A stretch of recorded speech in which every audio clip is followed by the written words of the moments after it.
Bossing, ba't nyo itong ginagawa? Inosente po ako. Wala po akong ginagawa. Ikaw? Ano, ha? Maawa po kayo sa akin. Sige, salita lang. Ano? Maawa po kayo. Ayop ka talaga? Akala mo, ha? Ano? Eh kung patayin kaya kita ngayon, paano nalaman ng Grizzly Bears kung nasan yung location? Ha? Ano? Sigurado ako, isa sa inyo ang pumiyok. Kaya amin na. Maawa po kayo. O ano?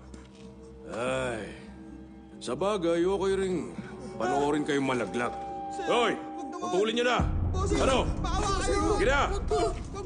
Sir.